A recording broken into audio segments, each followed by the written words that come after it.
Welcome to the Coaching for Performance, how to help team members achieve their full potential. I'm going to start by asking you to take a few moments just to consider the questions on screen, and then if you could just kind of share your thoughts, your comments actually in chat, that would be brilliant. So is coaching part of your learning and development strategy at the moment? Who actually delivers the coaching in your organisation? Do you have external coaches? Is it line managers? Is it HR, L&D? And in what type of situations do you consider coaching to be an appropriate intervention? Lovely. Thank you, Amanda. Definitely part of your strategy. It's starting to introduce it. Lovely. Going through level 5 coaching. Brilliant. Use it anytime goals not being achieved, says Colin. Yeah. Part of the strategy delivered by the team. External coaches. Yeah. David says generally himself. Brilliant. Thank you. So, next question for you to consider. Which of the following are of the most interest to you? And if you could just pop the number or numbers in chat, that'd be brilliant. So number 1 is selecting the best coach for a team member. Number 2, the coaching contract. 3, the neuroscience or the science research behind it. And 4, behavioural based strategies. 2, 3 and 4. All of them. Yeah, 3 and 4. 3 and 4. Brilliant. Excellent. Okay, thank you. So let's get stuck in. As usual, we will be breaking our time together into chapters. Chapter 1, we're going to be looking at the coaching intervention, an overview of coaching for performance. In chapter 2, we're going to look at some of the latest thinking and research, the science. Chapter 3, we're actually going to dig a bit deeper into behavioural based coaching and how to use behavioural preferences as part of the coaching intervention. And in chapter 4, we'll be looking at behavioural based coaching in practice, look at some of the applications and situations where it's an effective coaching strategy. For those of you who don't know me, my name is Michelle MacArthur Morgan. I'm the founding partner and creator, author of the Jigsaw Discovery Tool. I actually started my career out in hospitality sector, working in both operational and moving into leadership positions. And then about some 23 years ago now, I decided to take the plunge and move into learning and development as a full-time role. My kind of background is, besides the hospitality, is very much I have a strong interest in human behaviour. I've got a degree in psychology, but then for the last 12, 13 years now, I've actually also been studying and researching, following the latest science and research in the field of neuroscience, and actually looking at what can we learn from the world of neuroscience and how can we apply that into the world of work? How can we work in a much more brain-friendly style? So chapter 1, the coaching intervention then. In today's dynamic, competitive world, organisations are constantly seeking ways to enhance the performance of their employees to gain that competitive edge. And coaching for performance has emerged as a powerful tool to unlock the potential of individuals and teams, leading to that increased productivity, innovation, and overall organisational success. It's a collaborative and goal-orientated approach that focuses on empowering individuals to take ownership of their development and to achieve their full potential. It's a process of facilitating self-discovery, enabling individuals to identify their strengths, their weak spots, their opportunities for growth through a series of structured conversations and interactions and activities. A coach guides the individual through a process of setting those clear goals, generating creative solutions, overcoming obstacles, and developing strategies for sustainable improvement. What are the benefits then? Coaching for performance offers a multitude of benefits for individuals, teams, and organisations. So what have you found to be some of the benefits, either for the individual, a team, or an organisation? And again, if you want to pop your kind of thoughts in chat, that would be brilliant.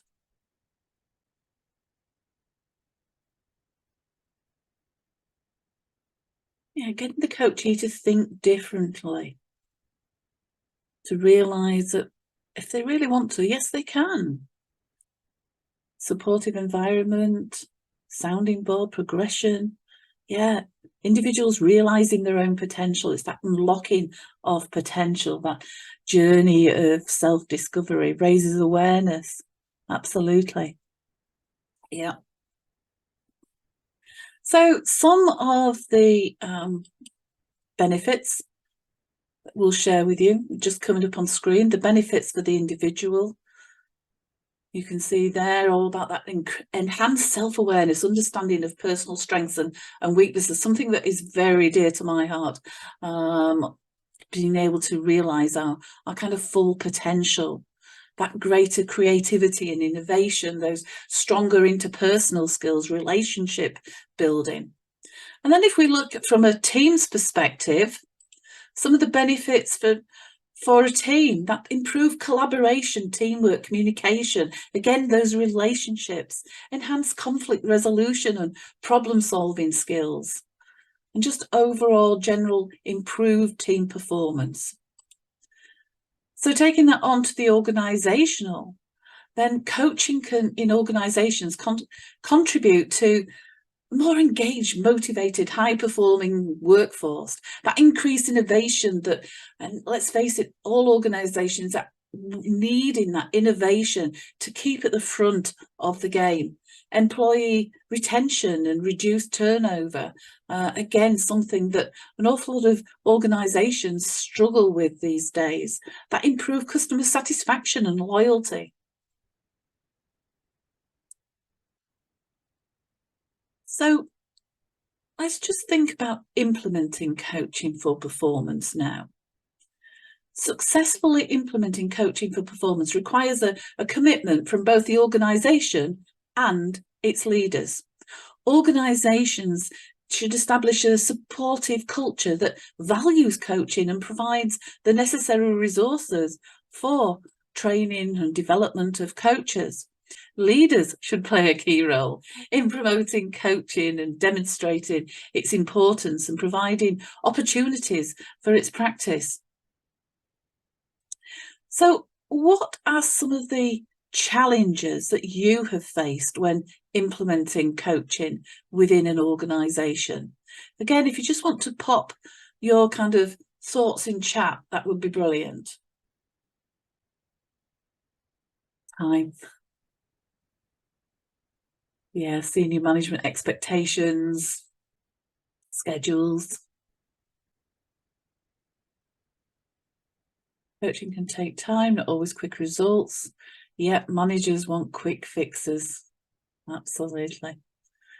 So some of the kind of general most common kind of challenges that people face when introducing and trying to implement coaching. A lack of understanding and kind of buy-in. Individuals might not fully understand the concept of coaching and its potential benefits, leading to that hesitation or possibly resistance. The time constraints that one or two of you referred to there, balancing the demands of the daily work with coaching sessions can be difficult for both coaches and coachees sometimes. Building trust and rapport, establishing a trusting, open relationship between coach and coachee is crucial. Individuals may be resistant to change, especially if they feel comfortable with their current approach and fear perhaps any negative consequences that may come out from this. And also that creating a coaching culture requires a shift in mindset and a commitment from the organisation's leadership. So very often we come up against some of these challenges when trying to implement coaching, but they're all things that we can actually find a way around. Education, talking to people, sharing those benefits, all help to actually gain that buy-in. So when considering a coaching for performance as a possible intervention, there are a few questions which we need to consider to determine if it's an appropriate response for the individual and for your organisation. So what type of things would you stop and consider when thinking about, is coaching, a coaching intervention, the appropriate response to this situation? What would be some of the points you'd be considering and thinking about, some of the questions you'd want answering? Again, thoughts in chat would be good.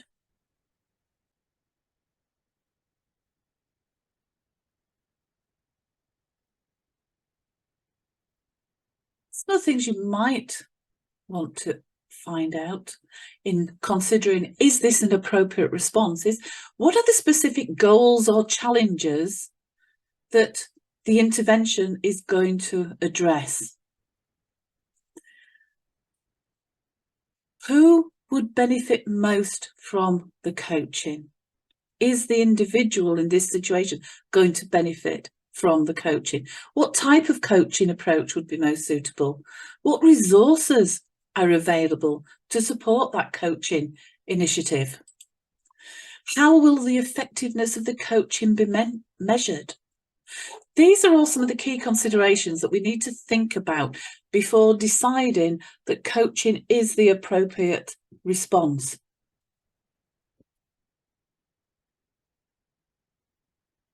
And Colin's just added into chat, when the problem is deemed I can't do that, but the belief is they can, and perhaps their peers do.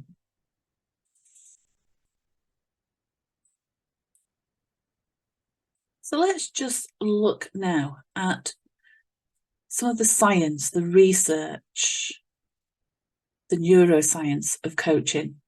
So understanding the neuroscience of coaching can help coaches and their coachees collaborate for impactful, lasting change. It can help develop strategies that leverage the brain's natural learning and change processes. So when thinking about how our brains work, it's important to be mindful of the key organising principles of the brain. The first one is survival, to keep us safe by minimising threat and maximising reward and pleasure. The second principle is energy conservation, to use the neural pathways which offer least resistance and are the most energy efficient. And the third principle is the brain is a prediction organ.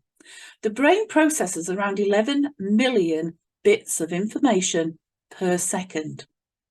Now, given that vast amount of information that the brain is processing from both internal and external environments, the brain has been described as a prediction organ.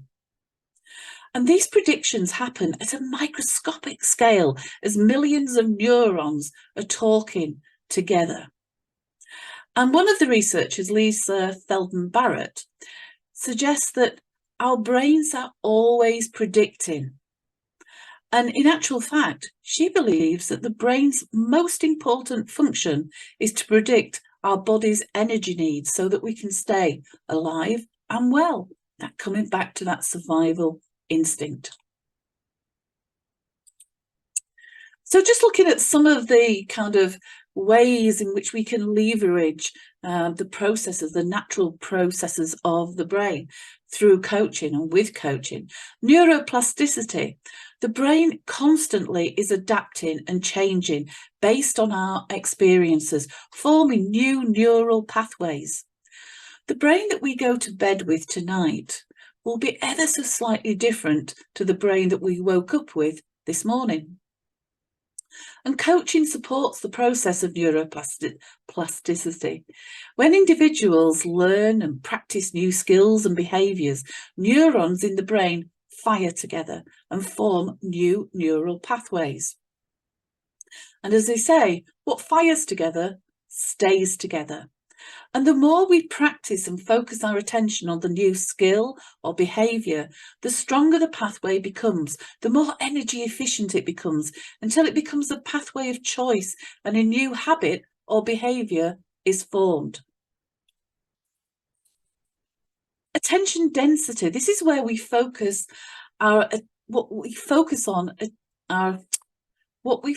attention on determines what connections are strengthened in the brain, which neural networks become stronger, which, as we've just heard, is important for learning new behaviours and forming new habits. The more we focus on something, the more we think about something, the more we practice something, then the stronger that neural pathway becomes, making it less resistant, easier for us to access, more energy efficient. So coaching helps individuals increase their attention density through the use of powerful questions, facilitating reflection, setting goals. The brain's limbic network is responsible for processing our emotions, and coaching techniques like mindfulness, reframing negative thoughts, are emotional coping strategies which can help an individual to manage stress and increase resilience. The brain releases dopamine when we experience pleasure or reward, accomplishment. And the coaching process, again, supports individuals in setting achievable goals, celebrating progress, and creating a positive feedback loop that reinforces our motivation, making it more likely that the individual will want to continue learning and developing new skills and behaviours. Mirror neurons. Mirror neurons are specialised neurons, brain cells, that fire when we observe someone else's actions. And by observation, this helps us to learn and empathise with other people. And coaches can again leverage this process by modelling the desired behaviours, providing feedback on the coach's actions. Habit formation. The brain craves repetition and consistency, and by incorporating new behaviours into routines and establishing rewards, coaching can help individuals create those new positive habits. Our beliefs about our abilities affect our actions and outcomes. And again, coaching can help individuals cultivate a growth mindset, believing that their abilities can be developed through effort and learning. It's just not yet that have I learned to master this skill. Metacognition. Metacognition is the process of thinking about and understanding our own thinking processes. And again, this is why, through promoting self-reflection, metacognitive questioning, getting people to think about their thinking processes. This is where coaching can help individuals become much more aware of their mental states and their biases. And lastly, social connection. Positive social interaction increases our levels of dopamine and oxytocin, which are vital for promoting learning, well-being, and team working. And coaching can help to build that trust and rapport. We know that oxytocin is vital for trust and rapport building. It helps us create that safe space for learning and growth. So those are the key kind of points of how neuroscience is informing us with regards to coaching practices and the things that we can actually leverage, those natural brain processes that we can actually leverage as part of our coaching practice to make the coaching more effective. So I'd just like to take a break just for a minute to give you a little bit of reflection time. So think about your own coaching strategies and practices, and how do they actually leverage the natural learning and change processes of the brain? Perhaps what could you do differently or do more of or less of? And please feel free, you don't have to, but please feel free to share any thoughts you do have into chat. So just give you a minute for quiet reflection.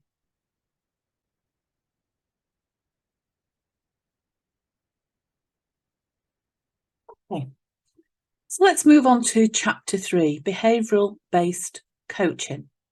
And in this chapter, we're going to be discussing, first of all, a quick overview of the Jigsaw Discovery Behavioural Framework, for those of you who are perhaps not familiar with it. We're going to look at coach selection, contracting, communication style, adjusting your communication style to meet the needs of the coachee, and behavioural-based development strategies. So for those of you who are not familiar with Jigsaw Discovery Behavioural Framework, at its most simplistic level, we focus on 4 key behavioural preferences. And when you complete your Jigsaw Discovery profile, you create your personal behavioural map, which illustrates your preference in each of the 4 key areas and highlights your flexibility to adapt and flex your behaviour to the situation. Having completed your personal map, learners then gain an insight into their behavioural preferences, the preferences of others. They explore ways in which they can build stronger relationships, communicate and engage more effectively, and understand how others perceive the situation and develop an overall more agile and flexible behavioural approach. If you take a look at the screen, you'll see a few of the key behaviours of each of the Jigsaw behavioural preferences. We are all our own unique combination of the 4 preferences. Now, you could try putting the 4 pieces of Jigsaw into your own preference order by selecting the piece that is most like you and the piece that is least like you, and then put the other 2 pieces in some order of preferences. Now, this is by no means the most accurate way of doing it, but it will just give you a little bit of a flavour if you are not familiar with the Jigsaw behavioural profile. It'll just give you a little bit of an insight into those 4 different preferences. And it's intended as nothing more than, for illustration purposes of today. So now we're going to look at the factors we need to consider when selecting a coach or assigning a coach. The importance of selecting the right coach based on behavioural preferences was brought home to me a few years ago when I did some work with a county police force. And one division did Jigsaw profiles for all their coaches and coachees in that specific year. And then, when assigning the coach, they actually based it upon, they gave consideration to the behavioural preferences of both the coach and the coachee. At the end of the year, they then looked at the success of the coaching relationships across the whole of the force. And the division who had assigned coaches based on the behavioural profile was the only division that had 100% success rate, with all coachees completing the full year with the coach that they were originally assigned to. Within all the other divisions in the force, then they'd had dropouts, they'd had to reassign new coaches. And they themselves put this down to the fact that they'd taken that time to consider the behavioural preferences of both coach and coachee.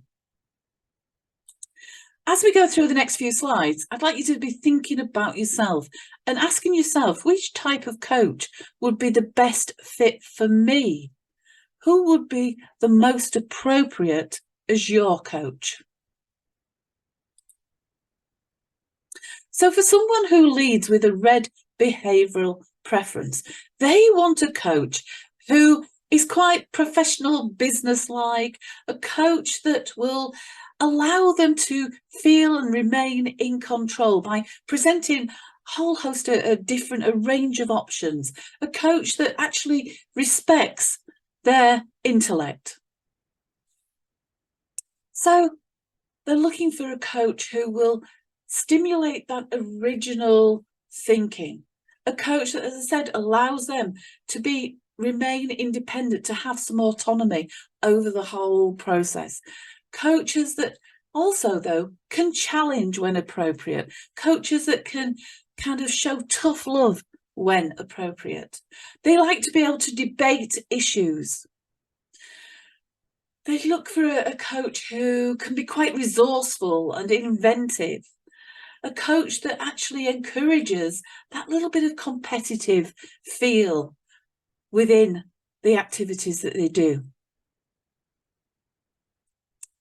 If we compare that with perhaps somebody who leads with the yellow behavioural preference, then they want a coach who will have a very much more personalised approach, a coach that they feel is putting them at the centre of everything. They're looking for a coach who will be a really good listener because they really like to talk, and therefore they want a coach who is going to listen and not interrupt. They're looking for a coach who can take the discussion and relate it to opportunities and the future possibilities. So within the coach, they're looking for a coach who is imaginative, resourceful, open, supportive, again, offers them that freedom and flexibility. A coach who can talk about and encourages talk about complex concepts. A coach who will consider and enable consideration to multiple different interpretations and possibilities, that uses a variety of approaches and activities. But they also want a coach that is inspirational, is willing to have a bit of fun, can be quite humorous at times, friendly and inventive. So for somebody who leads with the green, they're looking for a coach who is a little bit, the difference between myself from the yellow and the green behavioural preference is with the green behavioural preferences, they're looking for a coach who is a little bit more low key than the ray of sunshine, than the yellow would. So they want a coach who is friendly and open, a coach who listens carefully to what they're saying and picks up on all those nuances, the body language, the whole picture of that communication. They want a coach who can offer practical information and reassurance and support throughout the coaching process. So they look for a coach who is experienced, who is practically minded, who provides that support and reassurance, who is open to the coachee going at their own pace, who is willing to share their own past experiences, who offers praise, who offers a structured kind of methodology, gives clear expectations. And a coach who allows collaboration with other people who are facing similar tasks. Going back to that, greens like to feel part of a group, part of a team. They'll like that sense of belonging.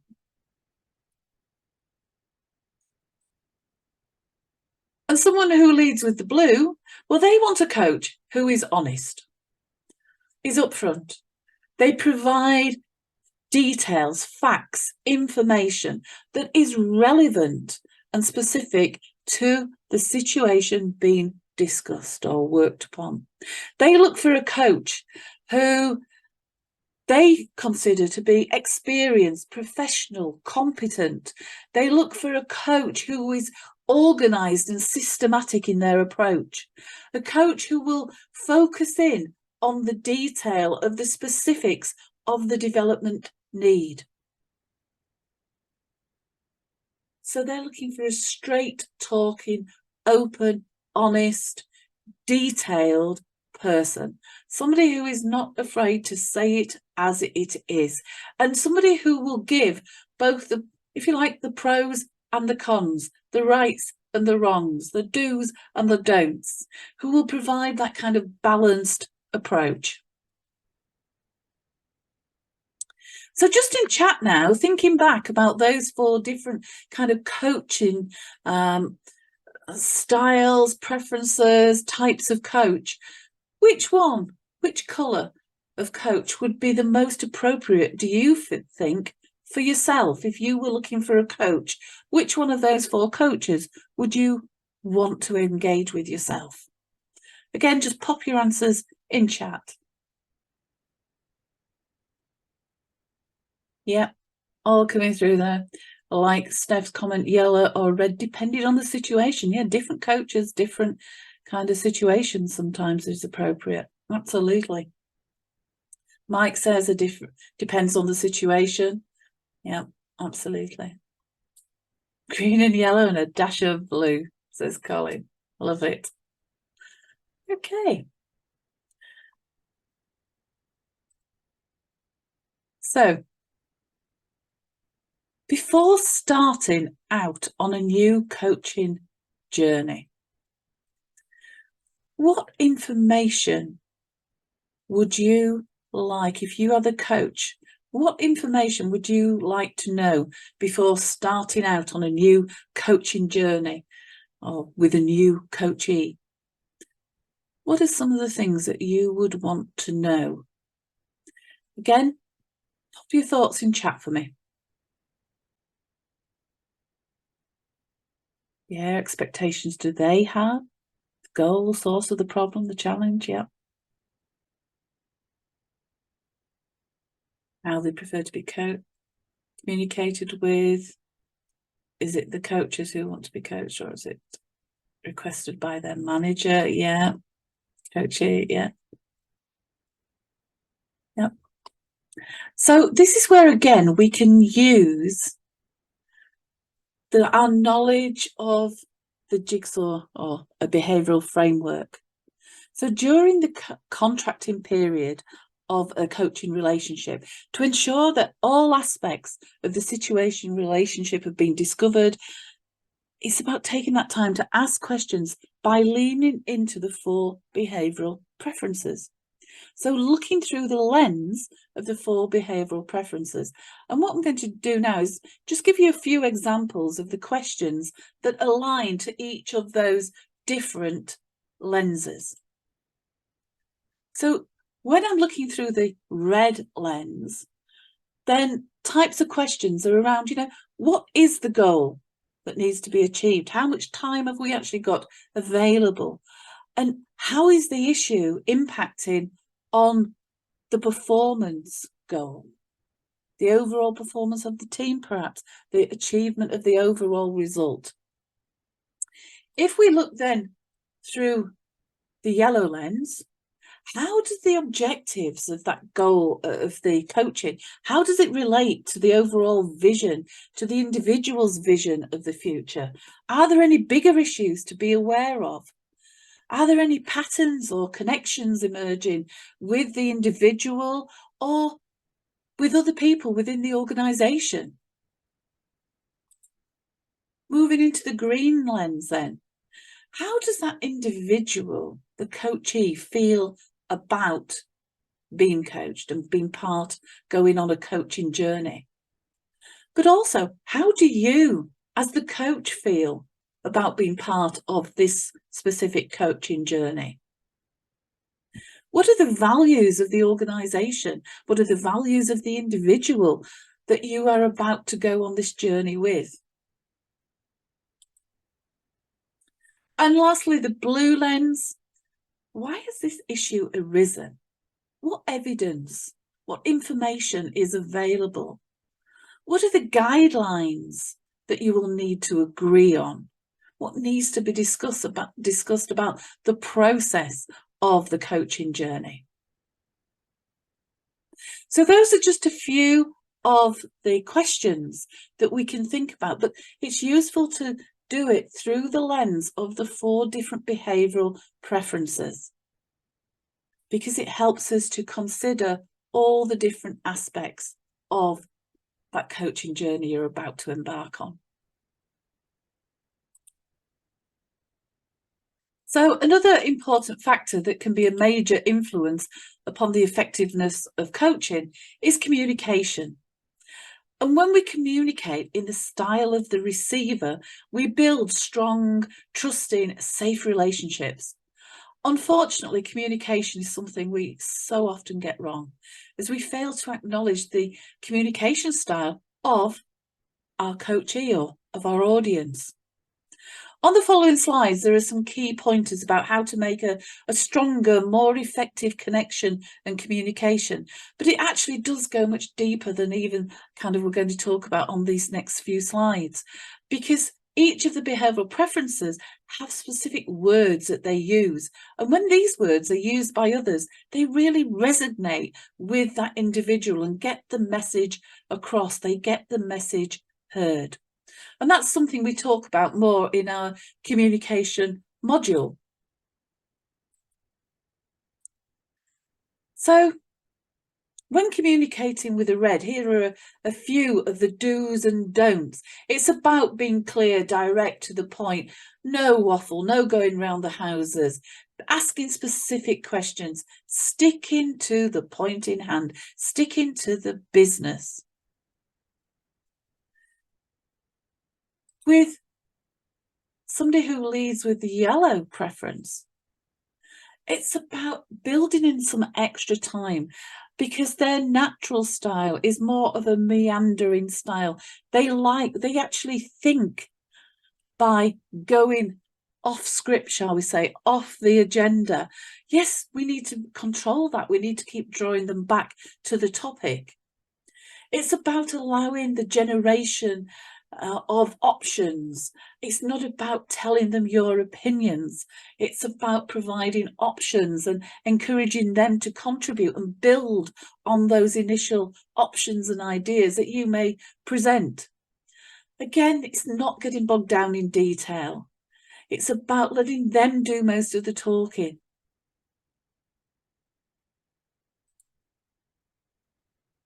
For the green preference, it's actually about, at the beginning of the communication,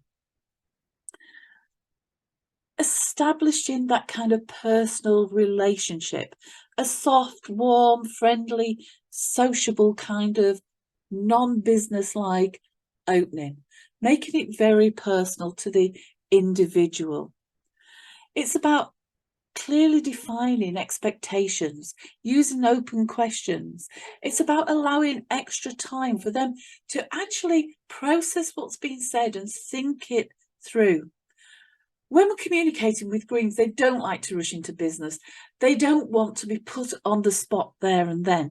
They don't like demands being made on them.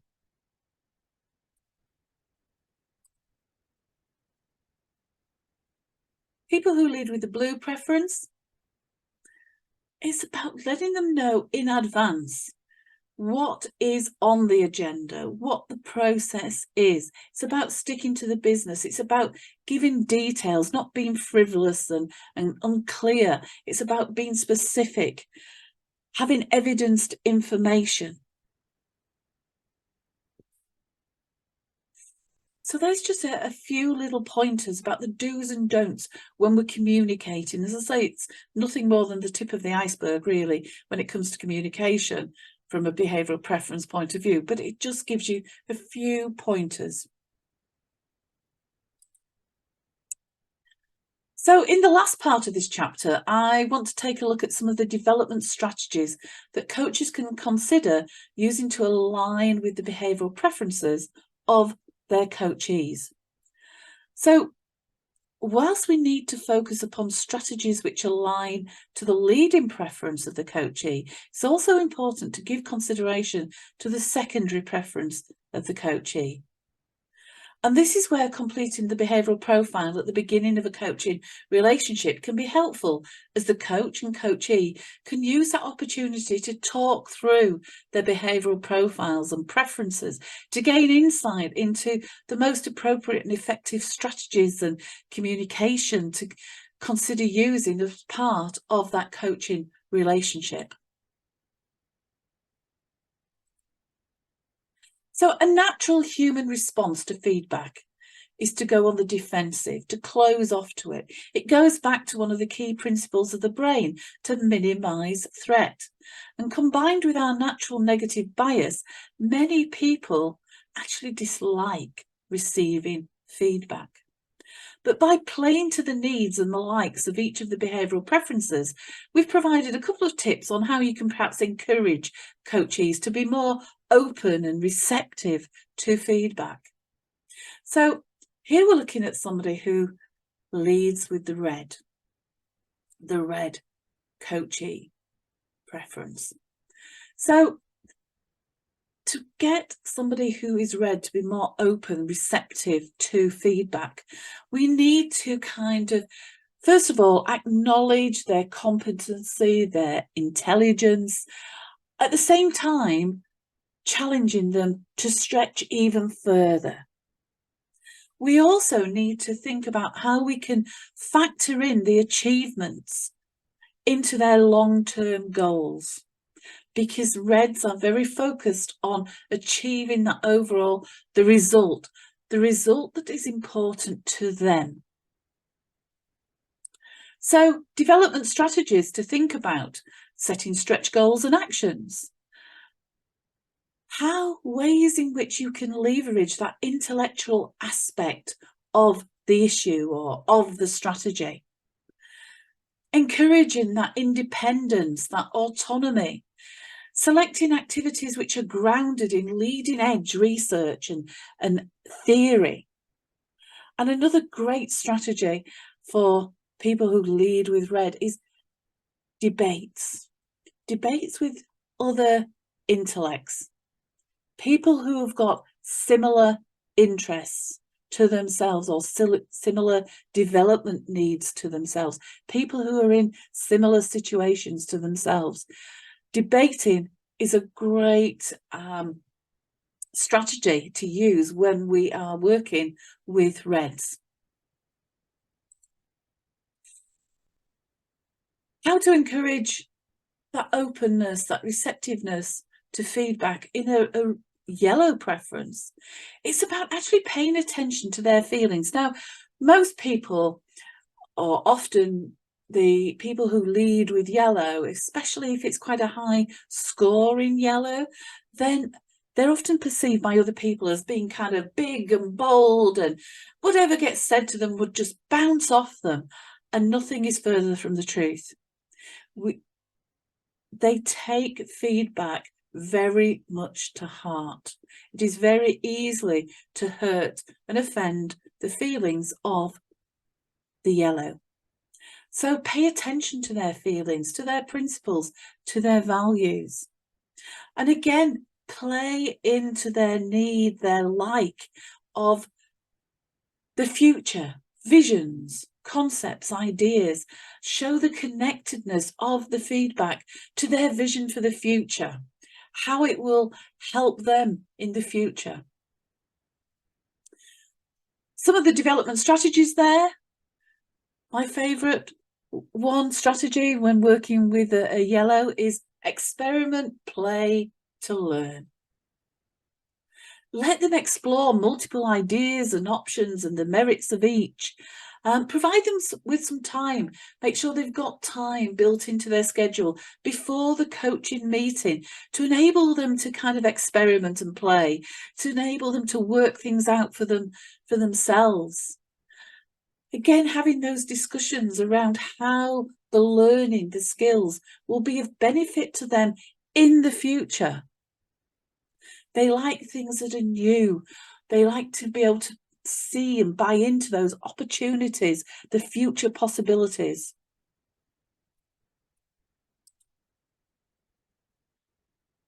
The green preference, again, that openness to feedback. It's about expressing the positive impact of the change, of the learning, how it's going to impact on other people, how it will help them to help and support other people. Also, it's really important that we show our understanding and our awareness and respect for their values. When it comes to development strategies, remember, people who have a high green preference are team people, team players. So use strategies that enable and encourage that collaboration with people with other similar development needs, perhaps shadowing of other people. Introducing role models and the use of role models is another great strategy for somebody with a green preference. Look at devising activities which supports moving from kind of the more easy, straightforward issues towards the more complex issues. Don't just dive straight in at the deep end. Look to provide feedback in kind of in the present, real-time feedback and support.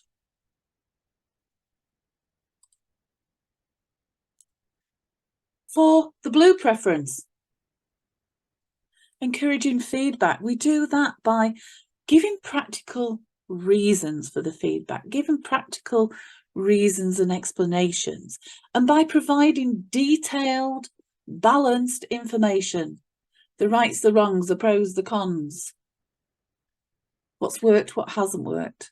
So they need a balanced overview or balanced, detailed rather than overview information, so that they can then arrive at their own conclusion. They can make sense of it within their own world.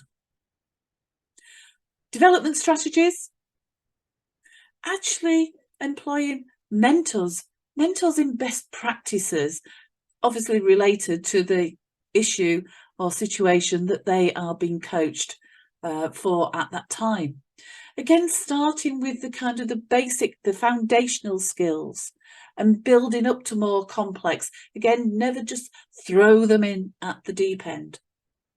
Provide a clear development plan, a clear journey for them to go along with very clearly defined stages. Use proven strategies and activities. They like that evidence, they like proof, they don't like the untried, they like the tried and the tested. And one thing that is important, specifically for blues, it's important for everyone, but specifically for blues, they want to be able to have practical ideas, information, options, things that they can go away and implement immediately. So there is an overview of the 4 applications. So we've covered quite a lot of information in this chapter. So I want to again take a couple of minutes just to digest and just be thinking about, what will you take away from this chapter? How can you perhaps implement some of the points from what we've just discussed into your coaching practice, into your workplace? So I'm just give you 2 minutes just to have a think about that, and then we'll just move into the last chapter. Again, please feel free to share anything in chat if you wish to.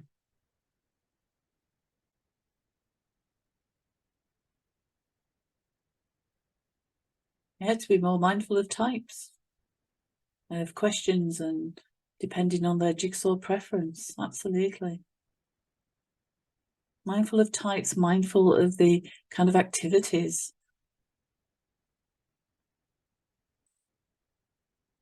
It's easier if we know which colour the client sits in. If we don't know that, it's going to take a little longer to understand how they prefer to work. Yeah, absolutely. And that again goes back to Mike, how, you know, that importance of perhaps starting a coaching journey by doing some kind of profiling, behavioural profiling activity, so that you both understand each other's preferences and where you're coming from. So chapter 4 then, the practical applications. So far, we've been looking at how the behavioural preferences can inform the coaching process, the methodology, by aligning communication and strategies used during that coaching journey to the coachee's individual behavioural preferences. Many organisations are now recognising the importance of having higher levels of self-awareness, as it underpins both performance and well-being, both key factors in determining the success of an organisation.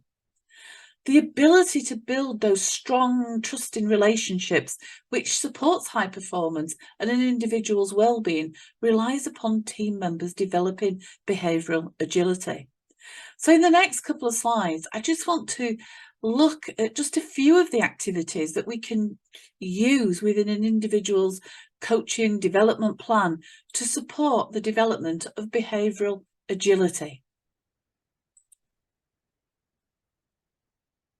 So how many times have you heard team members say that their manager doesn't care?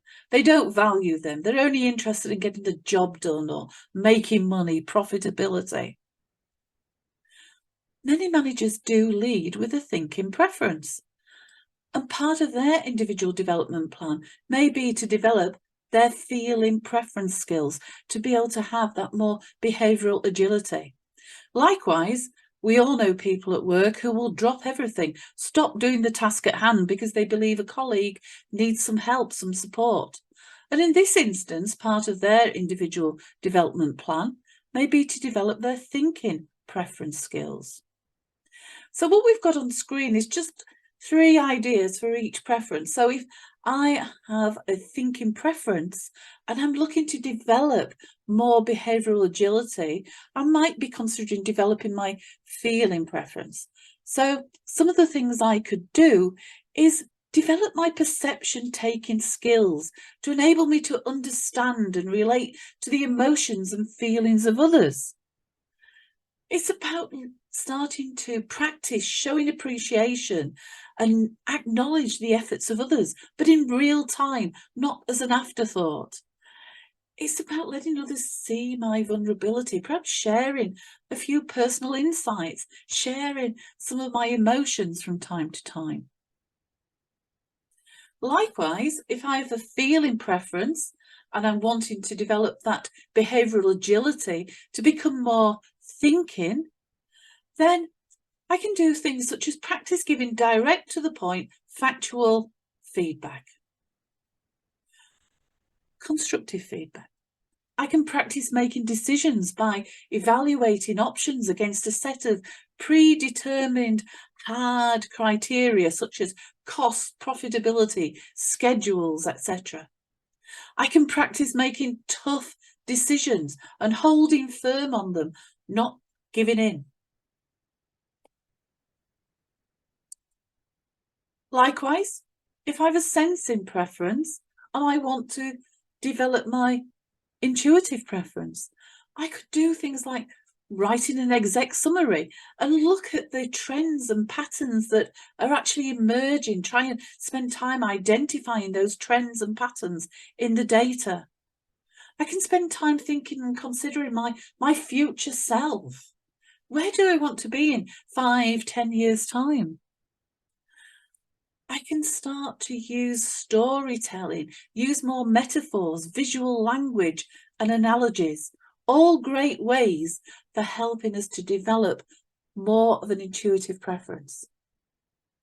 So if we want to develop our sensing preference, if we already are intuitive, then be mindful, be present in the moment. Notice what your 5 senses are detecting in the moment. What are you seeing, smelling, hearing, tasting, touching? What is it actually like? What does it feel like when you touch, when you put your hands perhaps on your desk? What does the top of your desk feel like? Practice using accurate details and specific facts when you're communicating with other people. Make decisions based on fact and evidence. Practice giving a detailed explanation of what information you have based your decision upon. Very often intuitive people, when they've made a decision, just say, it just felt like the best thing to do. Actually try explaining, what are the facts that I actually base this on? What is the information that I base this decision on? So we've come to the end of our time together today. And first of all, thank you very much for joining us. If anybody has got any questions, I'm more than happy to answer them now. Or if you prefer to drop me an email, please get in touch. My email is on screen.